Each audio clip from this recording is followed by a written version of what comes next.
La columna Democracia en Acción a cargo de Ricardo Cohen, licenciado en Ciencias Sociales, profesor de Geografía, observador electoral de la OEA 1995-2009, productor de este programa y del programa Ciudadanos, que da vida a la cortina de presentación, cortina musical, Ciudadanos emitido por Canal 10 entre 1988 y 92. Bueno, la soledad de los pueblos es un concepto acerca del cual Ricardo ya había propuesto algunas reflexiones la semana pasada. Hoy va a profundizar acerca de esta cuestión que no está absolutamente desligada de esto que les digo, ¿no? De malestar social que allá por el 2001 se tradujo en presencia masiva de la gente en las calles, y que terminó en helicóptero, ¿no es cierto? Pero ahora la conflictividad social, las protestas sectoriales se multiplican día a día. Ricardo, ¿qué tal? ¿Cómo te va? Hola, buen día, Clarita. ¿Cómo andas vos? Sí, es cierto, vos me has dado pie, muy buen pie para el inicio de la columna, cuando hablaste de la implosión que se está presintiendo. Yo creo que el tema de la soledad está íntimamente ligada con el accionar de la nueva ola de dominación que existe con el neoliberalismo y con sistema de opresión que hay a nivel mundial. Creo que la sensación que tienen los pueblos hoy en día no es solamente en Argentina. En Argentina es muy palpable, es muy evidente y está muy en el aire.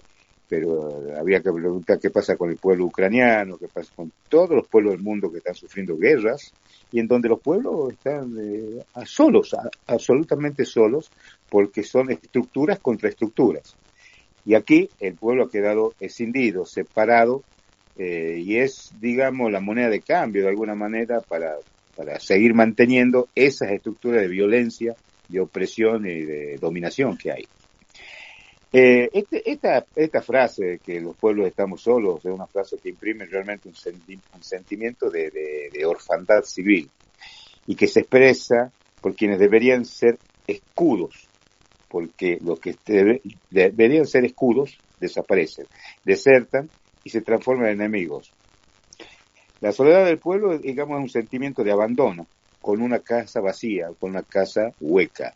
O sea, uno está en un lugar donde no tiene pertenencia, en donde no lo cobija.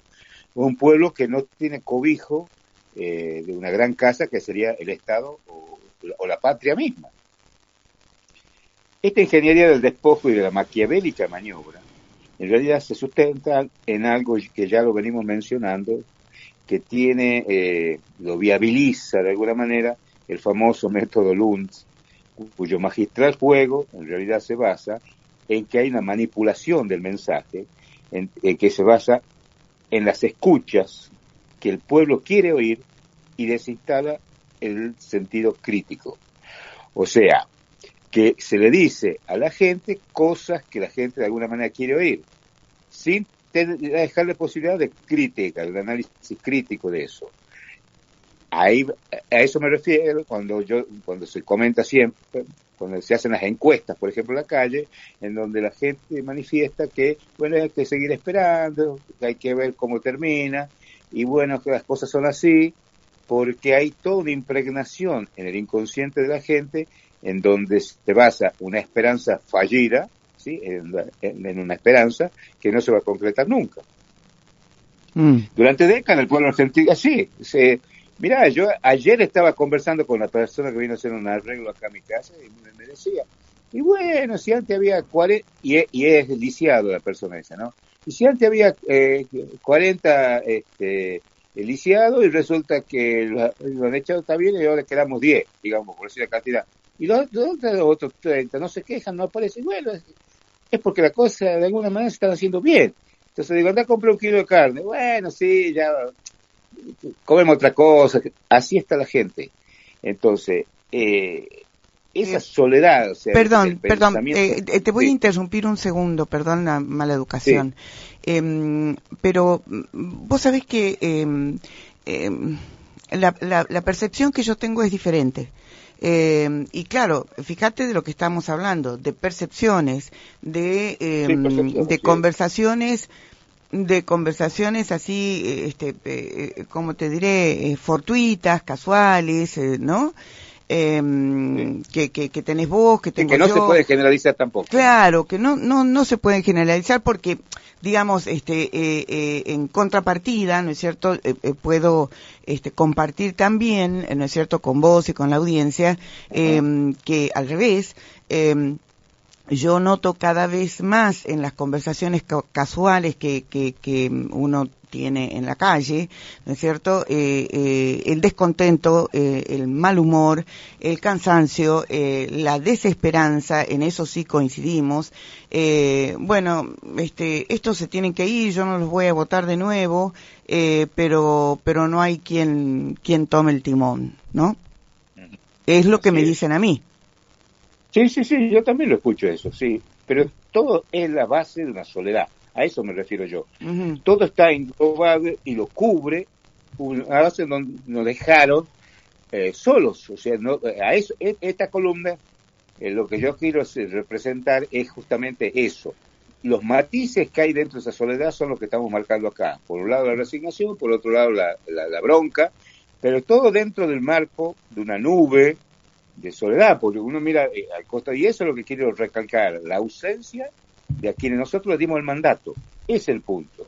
Mm. Y que algo que lo venimos hablando desde el principio del programa, Clarita, del tema, ¿dónde están nuestros representantes? ¿Dónde están? Así es. Siempre preguntamos, ¿dónde están? ¿No? Mm. Bueno, durante décadas el pueblo argentino entregó su mandato, como reaseguró su propia subsistencia, ¿no?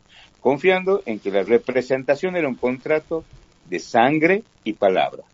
Mm. Ahora, este concepto hoy es letra muerta, es solamente un eco. Los representantes se convirtieron, y a eso voy, se convirtieron en unicatos de espejos. Son pantallas que solo reflejan sus propios rostros sin percepción del otro. Y ahí está la clave de la cosa. No percibe al otro que es el que le dio el poder, el mandato. En recintos, ¿dónde se maneja? En recintos sin comunicación con el exterior, con ventanas y puertas tapiadas, obviamente de forma figurada, en donde se habla no para comunicar ni expresar contenidos del pueblo, sino para autorreferenciarse, o sea, que hacen política per se. O sea, en realidad el representante dejó de ser un representante para transformarse en él se representa a sí mismo, y la política la hace por sí, por su grupo. Mientras el habitante de este país camina por la calle con el peso de incertidumbre, de lo que estamos hablando, y la soledad en los hombros. El dirigente vive una realidad paralela de indicadores abstractos y aplausos vacíos. Normalizaron la traición, eso es otra cosa. Normalizaron la traición y la banalización de la justicia, mientras la calle expresa un grito en ausencia con un profundo sentimiento de intemperie, que es lo que estábamos hablando. Unos con la resignación y otros con el desasosiego y con la bronca. En esta sensación de soledad, en la intemperie, la impotencia que se siente en realidad es cuando el mandato al poder delegado se convierte realmente, y esa es, digamos, la figura, ese poder delegado se transforma en un arma contra el propio mandante. Y si no, decime vos, desde que se instaló este régimen, una medida, no digo 10, una medida que sea a favor del pueblo. Yo no la encontré, realmente no la encontré, porque, digamos, la de mayor favor que le puede hacer al pueblo, en favor del pueblo, puede haber sido un status quo, nada más, que no echen más gente, o que no cierren más fábricas, o que no hagan más daño, el status quo, pero una acción en favor de los más necesitados, en favor de la empatía, con empatía popular, yo no vi, la verdad que no la vi. En una se me pasó, pero no la vi. Otra sensación que sufrimos por la soledad es el desasosiego, que también estuvimos hablando, cuando el pueblo se queda sin puntos de referencia, ese famoso ¿quién va a venir? Sin puntos de referencia, digamos, a consecuencia de la fuga de líderes transformando el futuro en una amenaza, en realidad, en una promesa. ¿Sí? El que va a venir va a ser peor. Mucha gente dice, sí, aquí va a venir la esperanza del futuro, no está abonado por una acción positiva de trabajo hoy. Entonces, el trabajo va a ser bastante complicado de aquí al 2027 para las elecciones, para demostrar que hay una fuerza diferente y que se puede hacer el cambio y que sí se puede lograr una Argentina nueva y solucionar todas las macanas que se vienen mandando, por decirlo en términos elegantes, ¿no? Sí, sí, perdón. Sí. Digo, me parece que este es un fenómeno global. Y que quizás hunde sus raíces en forma más intensa, y por eso hablo de raíces en cuanto a profundidad, en toda la estructura ideológica que se ha ido que ha ido permeando, ¿no es cierto?, en gran parte de no todas, pero gran parte de las sociedades occidentales. Me estoy refiriendo a todas las expresiones de derecha, de ultraderecha, neofascistas, y que en alianza consciente o inconsciente, digamos, con los grandes poderes fácticos, ¿no es cierto?, como son hoy por hoy las tecnológicas, por ejemplo, las high-tech, apuestan a la deslocalización, apuestan a la fragmentación, están en realidad intentando establecer un nuevo paradigma civilizatorio que deja fuera el viejo concepto de Estado-Nación y mucho más de patria, por supuesto. Tal cual. En realidad al tecnofeudalismo no le interesa el pueblo, no lo necesita. No, para nada. O por lo menos el pueblo como nosotros lo concebimos, ¿no? Más aún, el ministro de Salud el otro día dijo que están sobrando los viejos en el PAMI, que es una carga realmente vieja. Vos tenés menos de 80, vos también. Entonces, bueno, todavía nos podemos salvar. Tenemos esperanzas, ¿no es cierto?, de que no nos apliquen eutanasia. Sí. No, en eso están. Mira, algo que surge muy, y que lo vemos, vos también lo mencionaste, que surge de adentro de los pueblos, es la rabia íntima, ¿no? Que es producto digamos, lo que estamos hablando, del contrato roto, porque se sabe que en el momento de las decisiones, ese es otro tema, en el momento de las decisiones nacionales o de Estado, el pueblo es el invitado que nunca llega a la mesa de las decisiones, pero sí paga la cuenta. Ese es el tema. El pueblo paga las cuentas de decisiones. Sí. Y en esta situación de extrema soledad, el pueblo observa cómo los representantes desertaron de sus compromisos para convertirse en viles engranajes de un poder autocrático que se alimenta de su propio relato, teniendo que oír un idioma que solo ellos entienden, que es críptico. Ellos solamente entienden.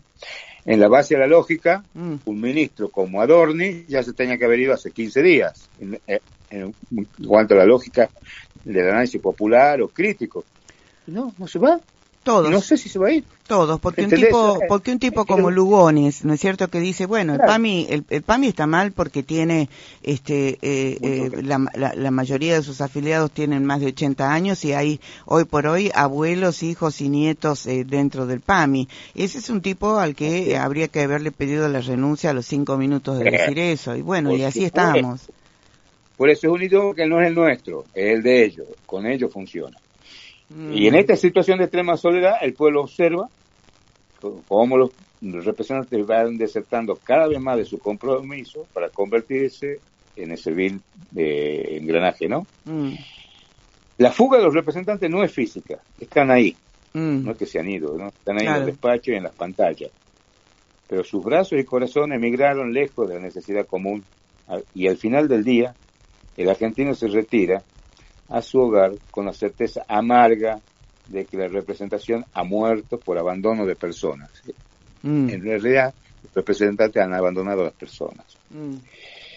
Esto suena realmente muy crudo, pero de alguna manera refleja ese sentimiento de desconexión total que explica de alguna manera la sinrazón de este ominoso, cruel y frío que el régimen que nos gobierna. Ahora, yo quiero hacer para finalizar una pequeña reflexión. Sí. Es cierto que el panorama que pinto es un panorama distópico bastante extremo de alguna manera, o doloroso, que no invita a la inacción, no invita a la parálisis para nada. Solo quiero contribuir con una pintura mostrando qué es lo que nos está pasando para saber qué es lo que tenemos que hacer. E intuyo que lo que tenemos que hacer es no parar. La inacción es lo que alimenta a este régimen. Claro. No se puede parar. En cualquiera de los estados en que estemos operando, transitando la vida, hay que moverse, mínimamente hacer lo que mínimamente se puede hacer. Claro. Inclusive conversar y analizar y aclarar conceptos para unificar esfuerzos. Sí. Parar o paralizar es el alimento que ellos necesitan. Eso es lo que no debemos hacer para nada.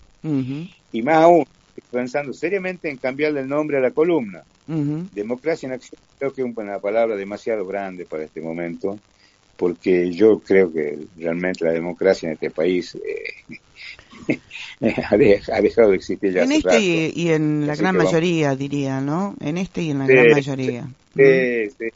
Imagina, mira, un país como Estados Unidos, que tiene una estructura democrática de 250 años, no sé cuántos años tiene, sin ningún golpe de Estado de nada, y tiene al mando un Mesías, un tipo... Claro.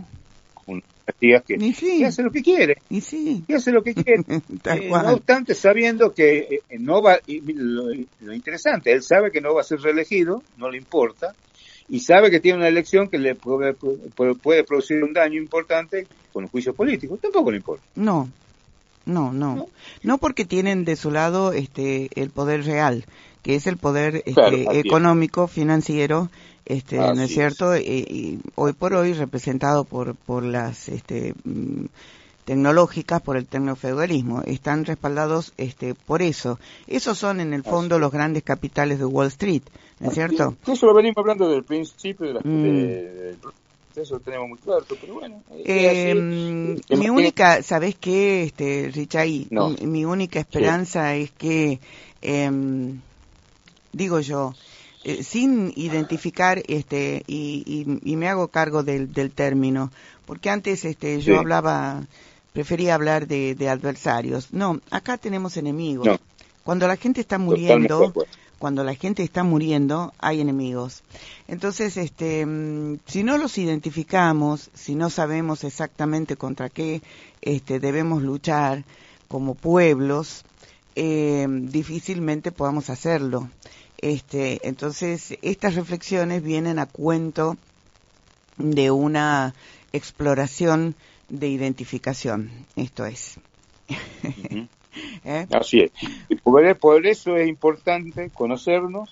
Así es. Aunar criterios y discursos y que nos queda es unirnos, no queda otra, pero en acción. En acción, por lo menos mental, física, todo lo que dé. Porque no se puede contar más con los representantes, con eso no se puede contar. A construir, como decimos al comenzar el programa. Acá lo tengo sentado a mi lado, a Mario Coltan, que viene. Un abrazo. Sí, está escuchando. Podés hablar, Mario, acércate. Y le ¿Qué damos tal? la bienvenida. Hola, hacemos el pase, Lo tengo sentado aquí al lado. Un placer. Un gusto de escucharte. Lo mismo digo, Marito. Y mira, de esto que estamos hablando se engancha perfectamente, ya vamos a hablar en el próximo segmento del programa acerca del libro de Mario, que lo va a presentar dentro de unos días en la Feria del Libro en Buenos Aires. Minga. Felicitaciones, Mario. Minga. Gracias. y es minga con signo de exclamación. Minga, minga, ¿no? Lindo título. Tiene que ver con lo que vos decías, ponerle nombre a estas cosas. Claro, claro. Está muy bueno. Y creo que tiene razón, Mario, cuando dice minga, se dice con todo el cuerpo. Minga, minga. Sí. Así. Primero lo sentís en el cuerpo, Sí. después te sale la exclamación. Basta, ya Basta. está. Basta. Hasta aquí. Hasta aquí llegamos. Basta. Bueno, querido Richay, vamos a volver a conversar en tu columna la próxima semana, pero quería hacer el pase con Mario. Nosotros vamos a ir una pausa tanda.